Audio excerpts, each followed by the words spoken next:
यसरी आर्मीहरू उताबाट आउँछ अनि त्यो टपमा थियो आर्मी, हामी चाहिँ यो 2वटा टप कब्जा गरेर बसेको थियो हामीले। अनि त्यसपछि यो बिचमा पारेर वारिपारिबाट हान्ने हाम्रो मेन प्लान थियो। बिचमा चाहिँ ट्विस्ट आयो, किनभने आर्मी चाहिँ एउटा जङ्गलमा सानो चाहिँ यो चाहिँ बाख्रा चराउने बाटोबाट आयो। म यो साइड भिर साइडबाट यो अर्को बाटो थिएँ, म चाहिँ यतापट्टिबाट। अनि जहाँ चाहिँ आर्मीहरू चाहिँ माथि आइसकेपछि हामीले चाहिँ किलिङ जोनभित्र पारिसकेपछि हामीले चाहिँ कमान्डर आदेश अनुसार सबैले फायर गरिसकेपछि अब उनीहरू चाहिँ कतिपय हटाहटी भए, हाम्रो पनि केही साथीहरू हटाहटी भयो। जुन यो जङ्गल, यो डाँडा देख्नुहुन्छ, यो जङ्गलमा चाहिँ तत्कालीन नेकपा माओवादी साई सेना बीच दोहोरो भिडन्त यहाँ चाहिँ अकस्मात भेट भएको, यो जम्काभेट भएको, मुठभेड भएको, यसै क्षेत्रमा रहेर यो डाँडा र पल्लो डाँडा गरेर चाहिँ लगभग 2 दिनसम्म चाहिँ उहाँहरू युद्ध लड्नु भएको थियो। नजिकै चाहिँ आर्मी आइसक्यो, साई नेपाली सेना आइसक्यो भन्ने थाहा भइसकेपछि हामी चाहिँ आकस्मिक चाहिँ त्यहाँ चाहिँ भाबाङ चौरबाट रनिङ गर्दै 5 बजे हिँडेको यहाँ 6 बजे आएर यहाँ चाहिँ सेटल भएका थियौँ र आर्मी पनि तलबाट मुभ भयो। तर चाहिँ कसरी आइरहेछ भन्ने कुरा त्यति कुरा थाहा थिएन। लास्टमा चाहिँ अकस्मात चाहिँ हामी चाहिँ जम्काभेट भएको, जिपिएमजी ग्रुप थियो अनि क्लोज फाइट भयो। अब एकदम चाहिँ छपाछप भयो आर्मीसँग हाम्रो, खुकुरी हानाहानसम्म पनि भयो। पछि त सुरुमा चाहिँ हामीले गोली हान्यौँ, त्यसपछि तपाईँको चाहिँ अब हतियार खोज्न जाँदाखेरि त्यो हतियारहरू चाहिँ त्योले चाहिँ साङ्लोले बाँडिएको थियो, लटार्दाखेरि तान्दाखेरि आएन, खुकुरीले नै हानेर चाहिँ हामी चाहिँ यहाँ चाहिँ 900 जना जति थियो होला, 2वटा बटालियन थियो यहाँ चाहिँ। यो टिलाचौरलाई हामीले कब्जा गर्यो, आर्मी त्यहाँ कब्जा गरेर बसेको। दिनभरि पनि हेलिकप्टरले हानिरह्यो पार्टी र क्रान्तिको निम्ति, हैन। अब ज्यान दिन पनि तयार भइसकेपछि त्यस्तो चाहिँ डर भन्ने कुरा केही थिएन हामीलाई। अब उस्तै परे चाहिँ हाम्रो साथीहरू चाहिँ बलिदान भइसकेपछि हामीलाई यति रिस हुने कि, हैन। हामीले चाहिँ बरु बलिदान चाहिँ आफू पनि हुनु परोस् तर चाहिँ दुश्मनलाई चाहिँ जित्नुपर्छ भन्ने खालको चाहिँ त्यो खालको जोस थियो। हामीले चाहिँ यो चाहिँ लडाइँलाई हामी टिलाचौर भनेर चिन्ने गर्छौँ। टिलाचौरको चाहिँ यो भिडन्त तत्कालीन चाहिँ साई नेपाली सेनासँगको एउटा ठुलो चाहिँ मुठभेड भएको ठाउँ। सो भिडन्तमा कति हताहत भएको थियो, कसरी भिडिएको थियो अथवा चाहिँ के को लागि भिडिएको थियो भन्ने लगायतका विविध विषयमा आज हामी उहाँसँग विस्तृतमा कुरा गर्नेछौँ। भिडियो अन्तिमसम्म हेर्नुहोला।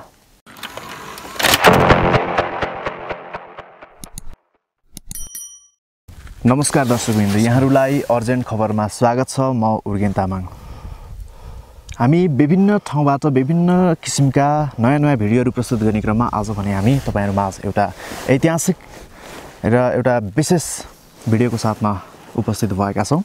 यतिखेर हामी रोल्पा जिल्लाको माडी गाउँपालिका र रोल्पा नगरपालिकाको सङ्गम स्थलमा रहेका छौँ र यो क्षेत्र जुन तपाईँले पृष्ठभूमिमा देखिरहनु भएको जुन यो जङ्गल, यो डाँडा देख्नुहुन्छ, यो जङ्गलमा चाहिँ तत्कालीन नेकपा माओवादी जुन विद्रोही पक्ष र राज्यपक्ष नेपाली अथवा चाहिँ साई सेना बीच दोहोरो भिडन्त यहाँ चाहिँ अकस्मात भेट भएको, यो जम्काभेट भएको, मुठभेड भएको, यसै क्षेत्रमा रहेर यो डाँडा र पल्लो डाँडा गरेर चाहिँ लगभग 2 दिनसम्म चाहिँ उहाँहरू युद्ध लड्नु भएको थियो र त्यो युद्धको बलमै जुन 10 वर्षसम्म जनयुद्ध भयो र त्यसपछि भएको 62-63 जनआन्दोलन र विभिन्न किसिमको आन्दोलनको बलमा संविधान त बन्यो, तर अझै पनि देश चाहिँ त्यही पहिलाकै थपगढ जोड घटाउ, प्रधानमन्त्री चेन्ज हुने लगायतका विभिन्न समस्याबाट गुज्रिरहेको छ।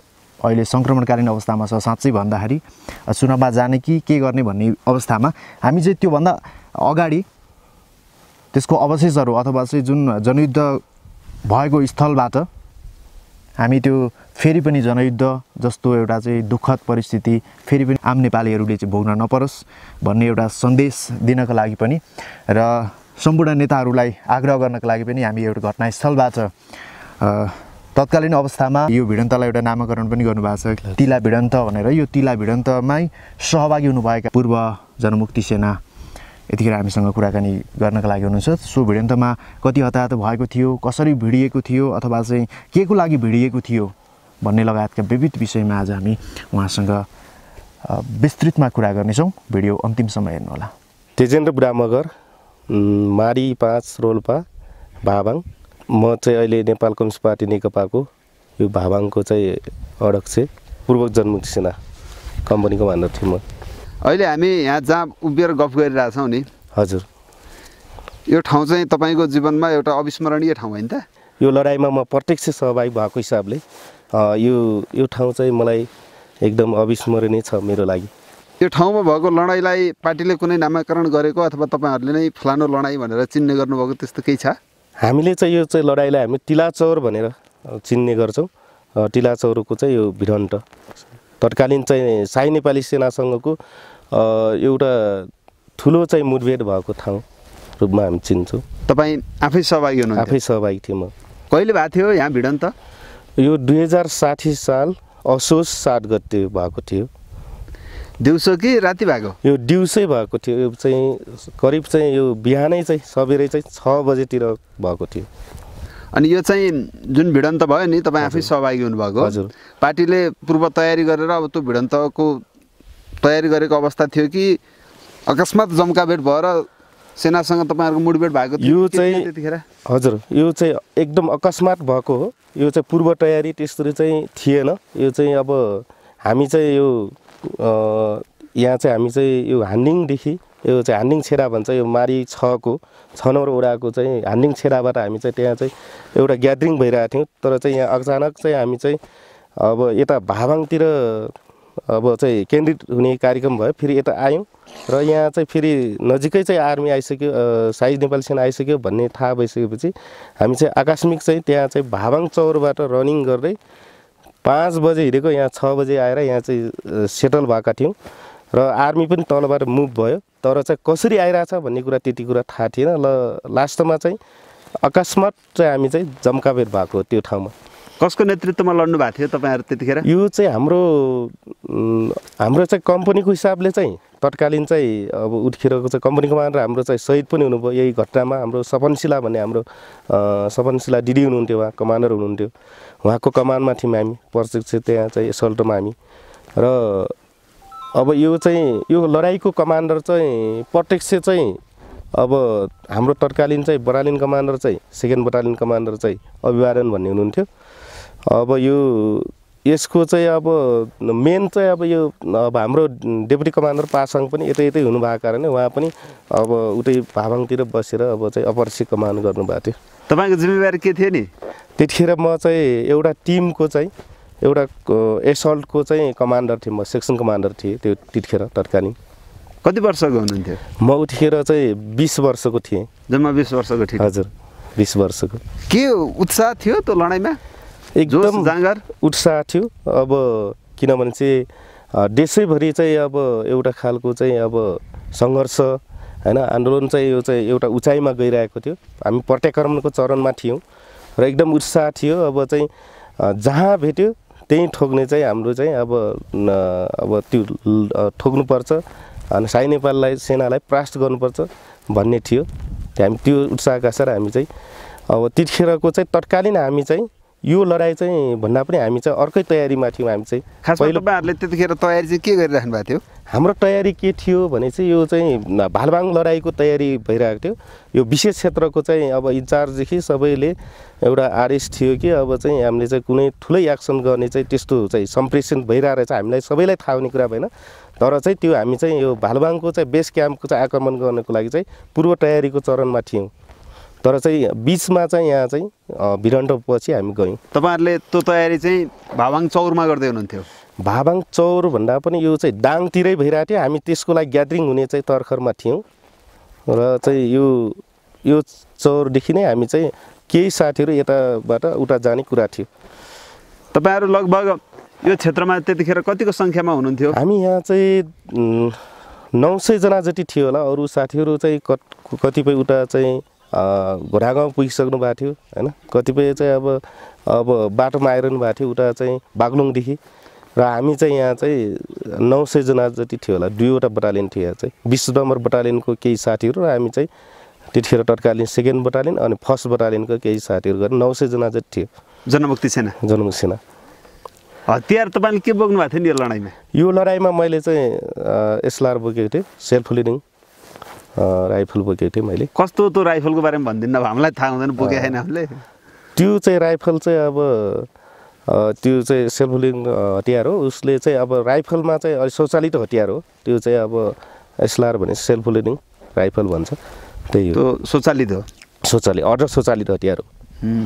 तपाईँहरू अनि त्यहाँ सेना आइपुग्यो भनिसकेपछि यता आउनुभयो हजुर होइन अनि तपाईँहरूले सोचेअनुसार नै सेना ठाउँको ठाउँमै सेनालाई हान्न सक्नुभयो कि रणनीति फेरि फेरियो कि के भयो जङ्गलको बिचमा यो जङ्गलको बिचमा फर्स्टमा चाहिँ हामीलाई कमान्डरबाट ब्रिफिङ भए अनुसार के थियो भने यो एरियामा जसरी अब चाहिँ यही चाहिँ यो गोरेटो बाटो थियो अहिले सडक छ यो चाहिँ हामीले चाहिँ यो पूर्वाधार विकासबाट यो चाहिँ पछि चाहिँ यो चाहिँ चुनावभन्दा अगाडि खनेको बाटो हो र यो बाटोमा चाहिँ एउटा सानो गोरेटो थियो अनि यसरी आर्मीहरू उताबाट आउँछ अनि त्यो टपमा थियो आर्मी हामी चाहिँ यो दुईवटा टप कब्जा गरेर बसेको थियो हामीले अनि त्यसपछि चाहिँ यो बिचमा पारेर वारिपारिबाट हान्ने हाम्रो मेन प्लान थियो बिचमा चाहिँ ट्विस्ट आयो किनभने आर्मी चाहिँ एउटा जङ्गलमा सानो चाहिँ यो चाहिँ बाख्रा चराउने बाटोबाट माथि आइसकेपछि हामीले चाहिँ यसरी पनि आउन सक्छ भन्ने कल्पना त हाम्रो थियो भी आकारले नै त्यो चाहिँ टपलाई हामीले अब चाहिँ यो आर्मी चाहिँ सँग जहाँ भिडन्त भएको थियो ट्याक्कै कुन भूगोललाई तपाईँहरूले भी आकारमा यो चाहिँ यसलाई चाहिँ खास चाहिँ टिलार यो सनै जले भन्छ त्यो लेकलाई होइन त्यहाँ चाहिँ हामी यसरी भी आकारमा हामीले चाहिँ त्यहाँ चाहिँ गरेका थियौँ त्यसलाई चाहिँ हामीले चाहिँ भी आकारमा हामीले फर्मेसन बड्डमा चाहिँ एसल्टहरू राखेका थियौँ त्यहाँ चाहिँ हामी यो साइड म यो साइड भिर साइडबाट यो आर्कोबाट थिएँ म चाहिँ यतापट्टिबाट अनि जहाँ चाहिँ आर्मीहरू चाहिँ माथि आइसकेपछि हामीले चाहिँ त्यहाँ चाहिँ अब आर्मी यसरी बढ्यो भन्ने कुरा मोटामोटी थाहा भयो किनभने उनीहरूको चालबाट थाहा भयो अब झिसमिसे थियो त्यसपछि भन झिसमिस न उज्यालो नै थियो अब चाहिँ उनीहरू चाहिँ आर्मीहरू क्याम्फ्लेक्स गरेर आइरहेको थियो एक गरेर आइरहेको थियो त्यसपछि हामीले चाहिँ अब किलिङ जोनभित्र पारिसकेपछि हामीले चाहिँ कमान्डर आदेश अनुसार सबैले फायर गरिसकेपछि अब उनीहरू चाहिँ कतिपय हटाहटी भए हाम्रो पनि केही साथीहरू हटाहटी भयो 7 जना भएको थियो यहाँ चाहिँ शहीद हुनुभएको थियो 7 जना जनमुख सेनाको 7 जना हाम्रो टोलीले चाहिँ तपाईँको एकदम फर्स्ट एसल्टमा हामी चाहिँ कम्तीमा पनि 50 जनाको ग्रुपले चाहिँ यसरी भी आकारमा चाहिँ थियो त्यसमा चाहिँ सबैले हान्दाखेरि ढलेको हो आर्मी कति जति चढाएर रहेछन् तपाईँहरूको भयो ठाउँमा हामी भएको ठाउँमा लगभग उसले चाहिँ अफेन्समा सायद चाहिँ 50-60 जना पठाएको थियो अब उसको चाहिँ आर्चरी ग्रुप उता टपमै थियो हैन तलको चाहिँ सानो चुट्टीमै थियो त्यहीँबाट हानिरहेको थियो तर चाहिँ उसले पठाएको चाहिँ अब टोलीहरू भनेको 50-60 जना वरिपरिको थियो अनि पछाडि चाहिँ एउटा अब त्यहाँ आक्रमण गरिसकेपछि उसले फेरि डिफेन्स ग्रुप पठायो तुरुन्तै पठायो उसले चाहिँ उसको घाइतेहरू पनि रेस्क्यु गर्न सकेन हामीले पनि त्योलाई चाहिँ हतियारहरू कब्जा गर्ने तर्खरमा थियौँ मिस्टेक बस एकजनाले अब कासन गर्दाखेरि एउटा हाम्रो चाहिँ अब क्लोज फाइट भयो कासन चाहिँ भन्दाखेरि आदेश गर्दाखेरि एकजना कमान्डर चाहिँ भन्दा पनि सेकेन्ड मान्छेले त्यो कमान्डरको कासनलाई उल्टो गरेर बुझ्दाखेरि त्यहाँ समस्या भएको थियो खास के रहेछ के बुझिएको थियो भने त्यहाँ चाहिँ एकजना साथीले के गर्नुभयो भने अब कमान्डरले चाहिँ सही भनेको कासन के थियो भने त्यहाँ चाहिँ अब जिपिएमजी ग्रुप थियो अनि क्लोज फाइट भयो अब एकदम चाहिँ छपाछप भयो आर्मीसँग हाम्रो जिपिएमजी ग्रुप भनेको जनरल पोरको मेसिन गन भन्छ त्यो चाहिँ एकदम अब हेभी मेसिन गन भयो त्यो हैन लाइट मेसिन गन भन्दा पनि ठुलो थियो हाम्रो लाइट मेसिन गन त हामी एसल्टमा लग्थ्यौँ तर जिपिएमजी ग्रुप चाहिँ किन राखेको थियो भने त्यो टपमा नराख्नु पर्ने थियो अब यहाँ चाहिँ बिचमा पारेर हान्ने भनेर हामी त्यहाँ राखेको थियो पछि त्यसलाई चाहिँ जिपिएमजी ग्रुपलाई मात्र ब्याक गरौँ अब क्लोज फाइट गर्ने हो भन्ने खालको आदेश कमान्डर गर्नुभयो एकजना अब सेकेन्ड अब कमान्डर अथवा चाहिँ उहाँ चाहिँ अब जवानै हुनुहुन्थ्यो होला उहाँले चाहिँ कुनै मान्छे व्यक्तिले अचानक चाहिँ के भनिदियो भने कमान्डरकै स्वर जस्तै गरेर उसले चाहिँ सबै अब चाहिँ ब्याक हुनुपर्ने अवस्था आयो भन्ने खालको सन्देश दिँदाखेरि साथीहरू चाहिँ अब जानुभयो भाग्नुभयो कतिपय साथीहरू त्यो चाहिँ रिटिड हुनुभयो क्या 81 रिटिड हुनुभयो रिटिड हुने अब डिफेन्स गरेर रिटिड हुने भन्ने खालको सन्देश गरिसकेपछि त्यही खालको लडाइँ गरे साथीहरूले ब्याक हुँदै लडाइँ गर्दै आउने क्रममा त्यहाँ के हुन्छ कतिपय साथीहरू चाहिँ अब अलि आतङ्कित पनि हुनुभयो अब त्यो चाहिँ गर्दाखेरि यो टपमा आएर उहाँहरू चाहिँ बस्नु भएको थियो तर हामीले चाहिँ होइन हामी चाहिँ भिडिरहेछौँ अगाडि तर चाहिँ उहाँहरू चाहिँ अब होइन भन्छौँ तर उहाँहरू चाहिँ आइसक्नु भएको त्यो भएकोले हाम्रो टिम स्पिड नमिलेर त्यहाँ चाहिँ हामी चाहिँ पूर्ण रूपमा सफल भएनौँ हतियार कब्जा गर्न सकेनौँ त्यसलाई असफलता मान्नुभयो कि आंशिक सफलता भन्नुभयो हामीले चाहिँ असफल चाहिँ हतियार ल्याउन नसकेमा असफलता भन्ने भयो तर चाहिँ आंशिक सफलता नै भनौँ हाम्रो चाहिँ त्यो कुनै चाहिँ योजनाबद्ध पनि थिएन त्यही भएर हामीले सफल नै मान्यौँ त्यसलाई तपाईँहरूकोतिर कति 7 जना शहादत हुनुभयो भन्नु हजुर 7 जना शहादत हाम्रो चाहिँ 2 जना कम्पनी कमान्डर मध्येमा एकजना चाहिँ एकदम फाइटर चाहिँ हाम्रो चाहिँ अब हाम्रै कम्पनीको कमान्डर हुनुहुन्थ्यो उहाँ चाहिँ आफ्नो टिम चाहिँ तलतिर झर्दाखेरि उहाँले चाहिँ अब जवानहरूलाई चाहिँ अब तल झर्नुभयो अब चाहिँ त्यता होइन यता हो भन्दा भने उहाँहरू चाहिँ तलतिर ब्याक हुने बेलामा जबरजस्त तलतिर झरिसकेपछि उहाँहरूलाई चाहिँ अब सँगसँगै उहाँहरूसँग गएन भने उहाँहरू नराम्रो मान्नुहुन्छ भनेर चाहिँ झर्ने क्रममा उहाँ चाहिँ यो तल्लो चाहिँ भिरमा चाहिँ अब चाहिँ भिरबाट लडेर सहिद हुनुभयो उहाँ चाहिँ। अरू यो लडाइँमा को शहीद हुनुभयो त्यतिखेरका तपाईँका यहाँ चाहिँ सहकर्मी कमरेडहरू नाम याद छ? नाम चाहिँ हाम्रो चाहिँ टेक नामले चाहिँ चिनिन्छ। एकजना जलन भन्ने चाहिँ उहाँ चाहिँ कम्पनी भाइस कमान्डर हुनुहुन्थ्यो, उहाँ शहीद हुनुभयो। उहाँलाई अब सायद कम्पनी कमान्डर पनि हुन सक्नुहुन्थ्यो तर भाइस कमान्डर चाहिँ हुनुहुन्थ्यो पहिले। उहाँ कमान्डर कम्पनी भाइस कमान्डर नै हुनुहुन्थ्यो। जलन भन्ने शहीद हुनुभयो। चौधरी हुनुहुन्थ्यो, उहाँ डाङको हुनुहुन्छ, एकदम हाइटी जाङको चाहिँ एकदम मनपर्ने कमान्डर नै हुनुहुन्थ्यो उहाँ पनि। उहाँ शहीद हुनुभयो त्यहाँ हामीसँग एसल्टमै हुनुहुन्थ्यो। अनि त्यसपछि एकजना चाहिँ सरिता भन्ने बहिनी शहीद हुनुभयो होइन। लगायत चाहिँ यहाँ 7 जना शहीद हुनुभएको छ। यहाँ उतातिर लगभग कति जति आयो? आर्मीको चाहिँ हटाहटी लगभग हामीले चाहिँ 15 जना वरिपरिमा चाहिँ सोचिरहेको थियो के अरे कति उहाँहरूकोमा डाटामा कति छ त्यो थाहा भएन तर हामीले चाहिँ 10-15 जना ढालेको मध्येमा कति घाइते कति शहीद हुनुभयो होला कति हाम्रो 7 जना भयो। हाम्रो 7 जना भयो। घाइतेमा चाहिँ हाम्रो चाहिँ सबै लाएर सामान्य समेत लाएर 15-16 जना घाइते हुनुहुन्थ्यो उहाँहरू। तपाईँहरूले अनि त्यो लडाइँमा नि हजुर टाढैबाट बसेर फायरिङ गर्नुभयो कि सँगै भेटेर मुक्का हानाहान भयो कि के भयो खासमा? हाम्रो त खुकुरी हानाहानसम्म पनि भयो पछि त। त्यहाँ चाहिँ फर्स्ट कमान्डरसँग चाहिँ फर्स्टको चाहिँ अगाडि आएको टोलीसँग त हानाहान नै भयो। सुरुमा चाहिँ हामीले गोली हान्यौँ, त्यसपछि तपाईँको चाहिँ अब हतियार खोज्न जाँदाखेरि त्यो हतियारहरू चाहिँ त्योले चाहिँ साङ्लोले बाँडिएको थियो, लटार्दाखेरि तान्दाखेरि आएन, खुकुरीले नै हानेर चाहिँ आर्मीहरूलाई त्यसको त्यो हतियार उनीहरूले चाहिँ चेपेको होइन घाइते भए पनि हानिरहेछ। त्यसपछि खुकुरीले नै काटेर हामीले चाहिँ हतियार तान्न खोज्दाखेरि त्यो साङ्लोहरू चाहिँ नचुरेर चाहिँ हतियार ल्याउन सकेन। उनीहरूले चाहिँ बेल्टमै चाहिँ हतियार चाहिँ बाँधेको थियो, त्यो भएर चाहिँ हामीले ल्याउन सकेन। हतियार तान्यो तर चाहिँ त्यो चाहिँ साङ्लो चुडाल्न सकेन, ढुङ्गाले हामी ठेच्यौँ तर भएन। अलि त्यो चाहिँ त्यसो गर्दाखेरि एउटा चाहिँ त्यो मिस्टेक बस्दै त्यहाँ चाहिँ त्यो कासन चाहिँ गलत भएको कारणले एकजनाले चाहिँ सम्प्रेसन गलत गर्दाखेरि त्यहाँ चाहिँ अब हामीलाई पछि हुनु बाध्य भयो। तपाईँलाई चोटपटक लागेको थिएन? मलाई चाहिँ त्यहाँ चाहिँ चोटपटक लागेन। यो लडाइँमा म चाहिँ शानदार तरिकाले नै आइयो होइन। अरू साथीहरू चाहिँ घाइते हुनुहुन्थ्यो, बरु उहाँहरूलाई चाहिँ बोकियो होइन। उहाँहरूलाई कारमा लिएर दौडेको चाहिँ हो घाइते साथीहरूलाई, तर चाहिँ म घाइते थिएन। त्यत्रो हानहान भयो, अगाडि नै स्थायी सेना पनि ढले, आफ्ना सहकर्मीहरू पनि ढले, हजुर मनमा कतै डर लागेन? डर भन्ने कुरा त्यो बेला चाहिँ एकदम त्यस्तो थिएन, किनभने चाहिँ अब पार्टी र क्रान्तिको निम्ति होइन अब ज्यान दिन पनि तयार भइसकेपछि त्यस्तो चाहिँ डर भन्ने कुरा केही थिएन हामीलाई। अब उस्तै परे चाहिँ हाम्रो साथीहरू चाहिँ बलिदान भइसकेपछि हामीलाई यति रिस हुने कि होइन, हामीले चाहिँ बरु बलिदान चाहिँ आफू पनि हुनु परोस् तर चाहिँ दुश्मनलाई चाहिँ जित्नुपर्छ भन्ने खालको चाहिँ त्यो खालको जोस थियो। ओहो, सँगैको साथी, हिजो सँगै हिँडेको, सँगै खाएको, सँगै ट्रेनिङ गरेको साथी बितिसकेपछि मेरो पनि यही अभिगत हुन्छ कि भन्ने त्यस्तो त्रास अनि युद्धप्रति त्यो नकारात्मक धारणा त्यस्तो हुन्थेन? त्यस्तो हुँदैन थियो, किनभने हामी चाहिँ झन् चाहिँ आफ्नो सँगसँगै चाहिँ हिँडेको साथीहरू शहीद हुँदाखेरि झन् चाहिँ उल्टो हामीलाई चाहिँ त्यस्तो खालको जोस हुन्थ्यो कि होइन यो साथीसँगै म पनि ढल्न पाएँ भने चाहिँ बरु चाहिँ ढल्नु किन नपरोस् तर चाहिँ लडाइँ नछोड्ने भन्ने खालको त्यस्तो खालको ऊर्जा आउँथ्यो। उहाँहरूको बदला लिनुपर्छ भन्ने खालको त्यो भाव आउँथ्यो। तपाईँले अघि नै भनेअनुसार चाहिँ योभन्दा उताको गाउँमा चाहिँ तपाईँहरूको त्यहाँ ठुलै तयारी थियो होइन? त्यहाँ थुप्रै तपाईँहरूका सहकर्मी साथीहरू पनि हुनुहुन्थ्यो अरे, हजारौँको सङ्ख्यामा हुनुहुन्थ्यो भन्नुभयो होइन? कति हुनुहुन्थ्यो अरे? हामी चाहिँ लगभग चाहिँ 1000 वरिपरि थियो, किनभने चाहिँ यहाँ चाहिँ हामी चाहिँ गन्तव्य स्थानतिर जानको लागि चाहिँ अब केही सामानहरू गोलीगट्ठाहरू बोकेर जाने कुरा थियो होला, केही थियो। हाम्रो तयारी चाहिँ अब यहाँ केही सामानहरू छुटेको कारण त्यहाँबाट हामी त्यहाँको हान्डिङमा चाहिँ योभन्दा केही दिन अगाडि लडेर यहाँको लडाइँभन्दा केही दिन अगाडि लडेर त्यहाँबाट चाहिँ हामी चाहिँ फर्केर केही सामान लगेर जाने भन्ने नै थियो। त्यो बेला हाम्रो तयारी भनेको भालुबाङ नै थियो मिसन चाहिँ। भालुबाङको तयारी गरिरहेको टोलीलाई हजुर बचाउनको लागि पनि यहाँको आर्मीलाई त ब्याक पठाउनु पर्ने थियो।